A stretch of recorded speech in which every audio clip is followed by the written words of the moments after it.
The scent of crushed myrrh and honeyed wine filled the chamber, thick as the lies Cleopatra had spun across the world's most powerful men. She sat draped in gold-threaded linen, the kohl around her eyes dark as the shadows of her ambition. The man before her, a Roman senator whose name mattered little, stammered under her gaze. "You must understand, my queen," he pleaded, the edge of his toga damp with sweat. "Octavian, he moves against you. He paints you as a whore, a sorceress who ensnared Caesar and Antony. He says you never loved them, that you used them like a blade."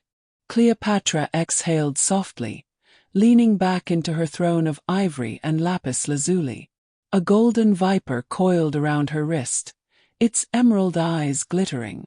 She traced its scales, thoughtful, and her voice was a purr, the barest flicker of amusement curling at the corner of her lips. "He is correct." The senator's breath hitched. He was a fool. They all were. Rome, for all its war machines and silver-tongued senators, never understood power the way the East did. They imagined it as something conquered, seized in battle with bloodied hands. But Cleopatra knew better. True power was not taken. It was offered willingly. She had offered herself to Caesar, her body curled in soft linen, her lips whispering secrets into his ear as he lay in her bed. She had praised his strength, his vision, his greatness, until he saw his destiny entwined with hers. But she had never loved him. Not truly. How could she love a man who had waded through Egyptian blood to claim her kingdom? And then there was Antony, a warrior reckless and brash.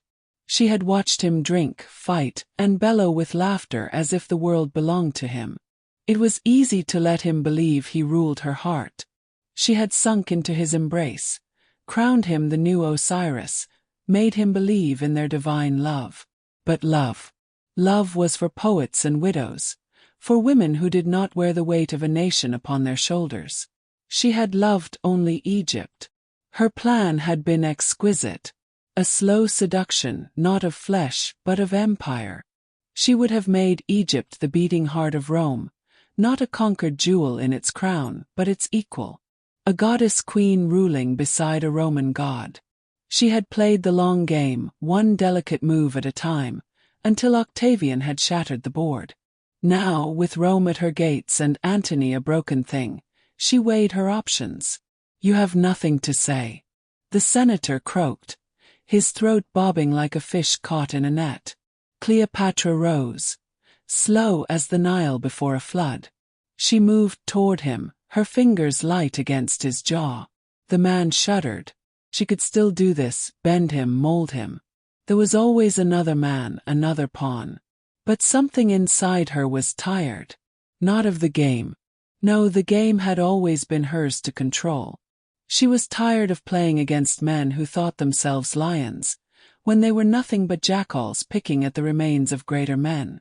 She pressed her lips to his ear, a ghost of a kiss. "Go," she whispered, "and tell your master that he is not yet victorious." He fled. Cleopatra turned to the great mirror of polished bronze, staring at the woman reflected back.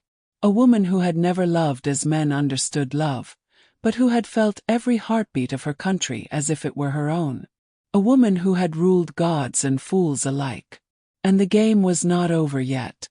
She watched the senator disappear beyond the silk-draped doorway, his sandals slapping against the polished marble. Fool. He would run to Octavian, breathless and trembling, carrying her whispered defiance like a cursed offering. And Octavian, Rome's cold-blooded prince, would smile. He thought he had already won. But Cleopatra was not a woman to be won.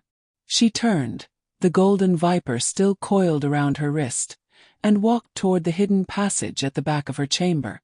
It was a narrow corridor, carved from stone, leading deep into the heart of the palace where only the trusted few dared tread. Beyond the flickering torchlight, a figure waited. A woman, cloaked in deep indigo, her face half hidden behind a veil. She bowed low, her voice hushed. "The ship is ready, my queen. The child is aboard." A soft breath escaped Cleopatra's lips, her fingers curling at her sides. Her son, Kizarin, the true heir of Rome and Egypt, the last unbroken piece of her grand design. If Rome would not accept her as its ruler, then they would one day kneel before him. "Take him to India," she commanded, her voice a blade honed to perfection. "There are those who will protect him until the time is right." The woman hesitated. "And you, my queen?" Cleopatra smiled, slow and knowing. "I will give Octavian what he desires most, an ending that makes him believe he has won." The woman nodded, disappearing into the darkness. Cleopatra turned back toward her chamber, her mind weaving its final, desperate strategy. She would let the world believe she had chosen death. She would give them the tragic story of a queen who, cornered and broken, embraced the bite of an asp. But the truth would belong to her alone. She pressed her palm against the cool marble of the chamber wall. A hidden compartment slid open, revealing a small, intricate vial. A poison not for herself, but for Octavian's spies. Tomorrow Rome would believe she was dead. Tomorrow Octavian would crown himself the master of Egypt, the man who had tamed the last queen of the Nile. And years from now, when the tides of history shifted, when Rome weakened and the East rose once more, they would hear whispers of a boy, a son of gods and pharaohs, returning to claim his birthright. Cleopatra tipped the vial in her palm, watching the liquid shimmer like liquid sapphire. Let them think she had been a lover, a seductress, a woman who fell for men of power. Let them write their stories of betrayal and tragedy. The truth was something else entirely. She had never needed love. She had only ever needed time. And time was still hers. Cleopatra pressed the vial against her lips, but she did not drink. Instead, she let a single drop slip onto her tongue, a trick learned from the priests of Thoth, a measured dose that would slow her heart, cool her skin, and make her appear lifeless. She moved to her bed, reclining on silken sheets as the venom worked its illusion. The world blurred, her vision narrowing to the golden glow of the torches, the sound of footsteps echoing down the hall. They were coming. The doors burst open. Roman soldiers stormed in, their bronze armor clanking, their swords drawn as if expecting resistance. But she was already still, her body draped in her finest linen, her lips curved in the ghost of a smile. "She is dead," one of them murmured, stepping cautiously closer. "The asp must have bitten her." Another knelt beside her, pressing fingers to her throat. "Cold as the grave. Octavian will be pleased." Pleased. She wanted to laugh, but she remained motionless. Through the haze, she saw another figure enter the chamber.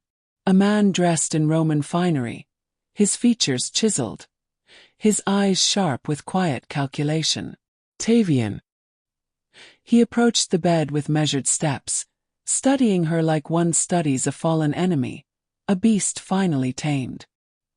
He reached out, his fingers ghosting over her cheek, and for a moment, she thought she saw something in his expression, curiosity, perhaps even admiration. "Take her body," he ordered, his voice steady. "Let the world know that Cleopatra is no more." The soldiers lifted her, careful, reverent, as if even in death she held a power they could not understand.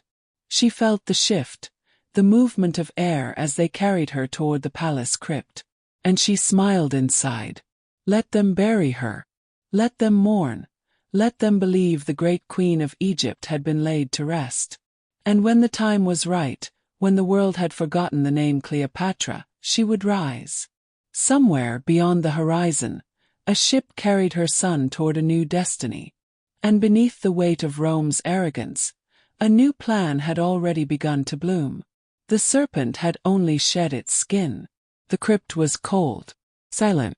The flickering torches cast jagged shadows on the stone walls, their light barely reaching the high, vaulted ceiling. The Roman guards muttered among themselves, uneasy. Even in death, Cleopatra's presence unsettled them. They laid her upon a marble slab, her body still wrapped in the delicate linens of her final deception. A priest of Anubis stood nearby, His shaved head bowed, murmuring the rites for the dead. The Romans paid little attention. They were not here to honor a queen. They were here to ensure she never rose again. "Seal the chamber," one of the soldiers ordered. "Octavian wants no tomb robbers disturbing his prize." The heavy stone door groaned as it slid shut, locking the Queen of Egypt in darkness. And then the silence stretched. A minute passed.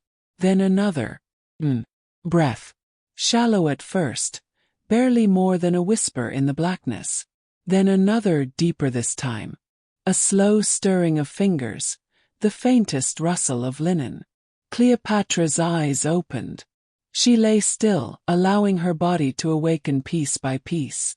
The poison had done its work, slowing her heart, cooling her skin, convincing even Octavian himself that she was nothing more than a lifeless relic.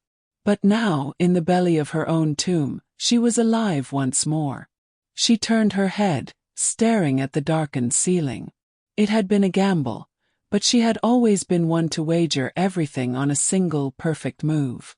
Slowly, she pushed herself up, the linen falling away from her shoulders. Her body ached, her limbs sluggish from the poison's lingering grip. But she had no time for weakness.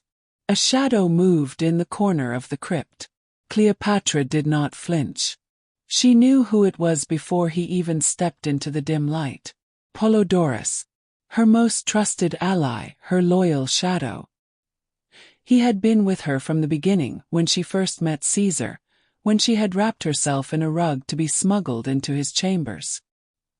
He had risked everything for her, and now he had come again, waiting in the depths of her own grave to see her reborn.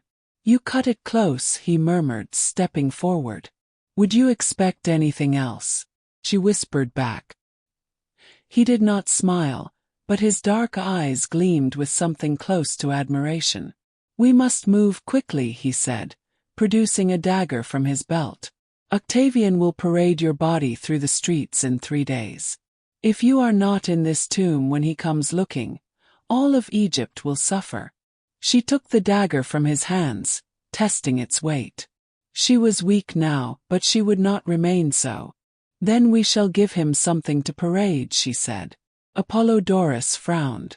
"Body. Legend." Cleopatra turned to the far wall of the tomb, pressing her palm against the cool stone. There, hidden within the carvings of ancient gods, was a passage. A forgotten tunnel, older than the Ptolemies, leading deep beneath the palace. She would not flee. Not yet. First she would create a myth.